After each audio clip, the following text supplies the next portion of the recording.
Aujourd'hui, on va parler de Riftbound, le nouveau TCG de Riot Games. Salut, moi c'est Balou, t'es sur ma nouvelle chaîne exclusive qui sera dédiée uniquement à Riftbound, alors abonne-toi et profite du contenu. Comme tu le sais déjà sûrement, Riot Games va sortir un nouveau TCG qui s'appelle Riftbound et qui est sur le thème de League of Legends et Arcane. Pour ceux qui ne savent pas ce que c'est les TCG, c'est-à-dire Trading Card Game en anglais, qu'on va traduire par jeu de cartes à collectionner en français, ça va être en gros des jeux comme Magic the Gathering ou alors comme Pokémon. On va avoir plein de cartes sur le thème de League of Legends avec des champions, des équipements, des sorts, et avec ça il va falloir se construire des decks de cartes pour pouvoir jouer entre nous. Et la subtilité, c'est que c'est aussi beaucoup utilisé pour faire des collections de cartes ou des échanges, voire pour certaines personnes des placements financiers quand on voit les tarifs que peuvent atteindre certaines cartes Pokémon aujourd'hui. Et donc ce nouveau jeu c'est créé par Riot Games, et on sait que généralement Riot Games, quand ils font des jeux, ils le font pas à moitié et ça finit souvent banger. À Riftbound, vous allez pouvoir jouer en 1v1, en 2v2 et en free for all, c'est-à-dire en 1 contre 1 contre 1 à 3 ou en 1 contre 1 contre 1 contre 1 contre 1 à 4. Ce sera à la fois pour jouer entre amis mais aussi pour faire du compétitif, parce que Riot a déjà prévu un système de tournoi compétitif qui sera en place dès la fin de l'année, mais on verra ça un petit peu plus tard. Et donc le jeu est axé autour de l'univers de Arcane et de League of Legends, et vous allez voir, ça nous donne des visuels de cartes qui sont vraiment sympas. Le jeu, pour ce qu'on sait officiellement, il est censé sortir en Chine pendant l'été, au mois d'août pour les informations qu'on a, et il va arriver ensuite en Europe dès le mois d'octobre. D'abord avec une version anglaise qui sera disponible, vous inquiétez pas, en France quand même, et ensuite il sera traduit dans les autres langues, certainement à partir de l'année prochaine, mais je vous avoue, je ne sais pas encore s'il sera traduit dans les autres langues dès le premier set, ou si ce sera uniquement à partir du deuxième ou de troisième set. J'ai pas vraiment d'informations officielles là-dessus. Parce que en fait Riot Games à la base ils n'avaient pas fait ce jeu pour le distribuer dans le monde entier, c'était deux développeurs qui se sont dit on va faire ça un petit peu comme ça pour faire plaisir aux Chinois, et quand ils ont vu l'ampleur du projet et l'envie des gens dans tous les pays d'avoir le jeu, ben ils se sont dit on va faire une distribution mondiale, mais ça n'a pas été traduit encore dans toutes les langues et ils attendent de voir si ça marche bien en France avant de le traduire vraiment en français, mais on est déjà quasiment sûr que ça va bien marcher puisqu'il y a déjà une attente énorme sur ce jeu en France. Les précommandes ont été ouvertes déjà sur internet et tout a été sold out en quelques jours parce que bien évidemment tout le monde veut jouer à ce jeu, et ça envoie un message assez fort pour être sûr qu'il soit traduit dans toutes les langues. Et vous inquiétez pas, ça va être restocké petit à petit par vague pour pouvoir à nouveau précommander, et normalement il restera aussi des stocks pour pouvoir l'acheter quand ça sortira en boutique. Pour les produits qu'on aura en vente, déjà il y a un coffret spécial Arcane, on a quelques vidéos là-dessus de personnes qui l'ont eu en avant-première en Chine d'ouverture, donc c'est pas de très bonne qualité, mais vous allez voir, je trouve que le visuel des cartes est vraiment extraordinaire, c'est génial, c'est vraiment quelque chose au-dessus par rapport, je trouve, aux autres TCG qu'on connaît. Ensuite, on aura classiquement le produit phare, c'est-à-dire le booster qu'on achète à peu près n'importe où, qui va coûter environ 5 € avec 14 cartes dedans, et la boîte de 24 boosters qui est à environ 120-130 € sur les précommandes actuellement, voire 140 sur certains distributeurs. Il y aura aussi des decks déjà faits qui seront en vente, il me semble qu'il y en a sur le thème de Lee Sin, Jinx, Victor, je suis pas sûr mais je vais vous mettre les images quelque part par là, je sais pas encore où. Et il y aura surtout un coffret de jeu de base, on n'a pas encore trop d'infos dessus, mais dedans il y aura 4 champions avec 4 decks qui seront très faciles à jouer, un petit peu axés débutants pour comprendre le jeu. Je crois bien que c'est Lux, Garen, Maître Yi et je me souviens plus le quatrième. Et dedans il y aura des tapis de jeu, il y aura des dés, il y aura tout ce qu'il faut pour vraiment débuter. Et ces decks généralement, voilà, les decks comme ça s'adresse un petit peu aux joueurs débutants. Les decks préconstruits, c'est des decks déjà de un petit peu meilleure qualité, mais pour faire des decks vraiment compétitifs, il faudra les faire bien évidemment nous-mêmes. Alors, quand on va acheter un booster de 14 cartes, à l'intérieur, il y aura 7 cartes communes, c'est-à-dire des cartes qui n'ont aucune valeur, que tout le monde aura, ça, il n'y a pas de souci. Ensuite, il y aura 3 cartes, une commune. Donc, c'est des cartes un petit peu moins rares qui ont aussi souvent très peu de valeur. Donc, on a déjà ouvert 10 cartes sur 14. Il y aura 14 cartes dans les boosters. Ensuite, il y aura un jeton, je crois, un token. Donc, ça, c'est pareil, ça n'a pas beaucoup de valeur. Et donc, la valeur résiduelle qui restera seront dans les 3 cartes restantes. Il y aura 2 cartes rares ou plus. C'est-à-dire qu'au niveau de la rareté des cartes, il y a des cartes rares, il y a des cartes épique. Il y a des cartes en version altérée, c'est-à-dire une version de la carte sans contour avec une image beaucoup plus belle qui vaudra bien évidemment plus cher. Il y aura aussi des cartes que Riot appelle overnumbered, c'est-à-dire des cartes qui ne sont pas dans la numérotation du set.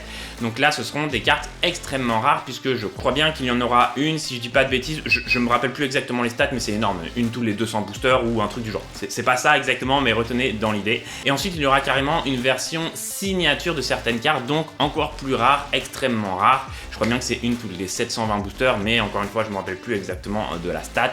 Et donc voilà, Riot Games a mis tout ça un petit peu en place pour qu'il y ait un certain marché au niveau des cartes pour pouvoir spéculer dessus, acheter, revendre, c'est assez sympa. Et ensuite là, je vous ai dit que 13 cartes du booster parce que la dernière, il me semble, si je dis pas de bêtises, que ce sera une carte foil, de toute rareté, hein. Ça peut être une carte foil qui soit rare, épique, ou alors peut-être une rune. Les runes, c'est les énergies un petit peu qu'on a besoin pour jouer. Bon, on verra tout ça un petit peu, le proportion du nombre de cartes très rares dans chaque booster, dans les boîtes et tout, dans une autre vidéo, mais retenez pour l'instant la base de ces informations là. Alors pour faire des decks pour la compétition, Riot Games a déjà annoncé environ les budgets qu'il faudrait, c'est-à-dire entre 100 et 300 € pour faire un deck vraiment compétitif.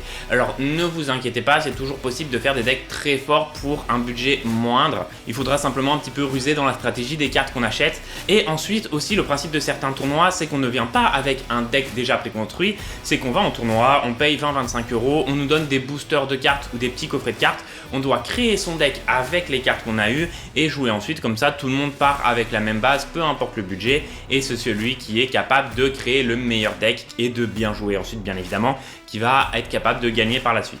Maintenant pour ce qui est du gameplay, on a déjà un très bon aperçu du gameplay. Alors en gros il va y avoir des légendes, je crois bien pour l'instant qu'on connaît 16 légendes, si je dis pas de bêtises il y a Yasuo, Lee Sin, Jinx, Heimerdinger, Sett, Darius, je vais pas tous les citer mais on va les afficher sur l'écran. Et en gros, la légende, ça va être la base de notre deck. On va devoir choisir une légende pour jouer son deck qui nous donnera les couleurs des cartes qu'on aura le droit de jouer dans notre deck. Les cartes de légende auront un design particulièrement amélioré parce que ce seront des cartes bien évidemment très rares et qui seront du coup beaucoup plus belles en général que les autres cartes. Et les cartes communes, elles, auront un design beaucoup plus simpliste. En fait, plus la carte va être rare, plus le design va être beau. Alors pour vous donner un exemple, admettons que ma légende c'est Darius. Déjà, je vais avoir un sort unique qui pourrait être joué que par les personnes qui jouent Darius. Je vais devoir donc jouer les couleurs de Darius. Il y aura des champions associés à chaque légende, c'est-à-dire qu'il va y avoir des champions Darius que je pourrai jouer dans mon deck. Il y aura aussi des champions qui ne sont pas légendes, c'est-à-dire qu'on pourra les jouer dans notre deck un petit peu en tant que créature, sans que ce soit la base définie de notre deck. Il va y avoir avec ça en gros des cartes de personnages, des cartes de sorts pour faire un petit peu des effets et des cartes d'équipement pour pouvoir un petit peu améliorer certaines choses. La chose la plus importante, ça va être les cartes champ de bataille. C'est-à-dire qu'on va avoir, par exemple, moi je vais avoir une carte champ de bataille, mon adversaire une carte champ de bataille. On a deux champs de bataille en jeu. On va marquer des points en envoyant nos personnages pour conquérir les champs de bataille. Le premier qui aura 8 points gagne la partie. Le but c'est d'envoyer ces personnages sur le champ de bataille, affronter d'autres personnages, on va pouvoir placer un petit peu nos personnages où on veut en jeu, soit dans notre base, soit sur les champs de bataille, et ça va être une bagarre à qui récupérera ces champs de bataille plusieurs fois pour accumuler jusqu'à 8 points. Ça paraît peut-être un petit peu compliqué comme ça, mais en réalité c'est très simple et je vous ferai une vidéo pour vous expliquer un petit peu tout ça.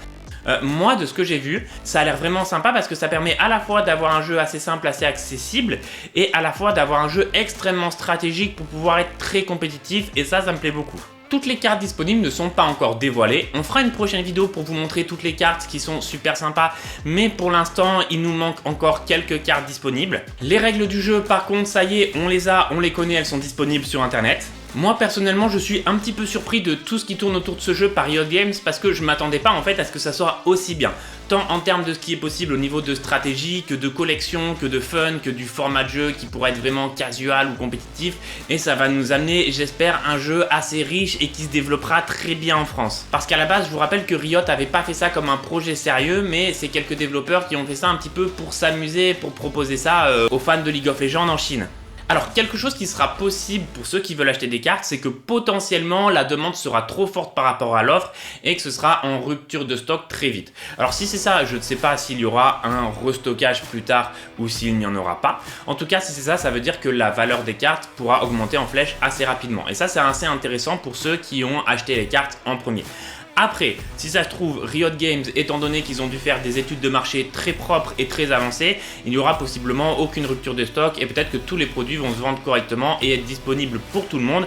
Mais il vaut mieux prévenir que guérir. Si vous voulez jouer à ce jeu, il faudra peut-être pas dans les premières éditions acheter les cartes trop tard parce qu'il y aura possiblement rupture de stock. Moi je vais essayer de vous faire sur cette chaîne 2 vidéos par semaine pour vous donner un petit peu des news du jeu et tout ce qu'on a actuellement.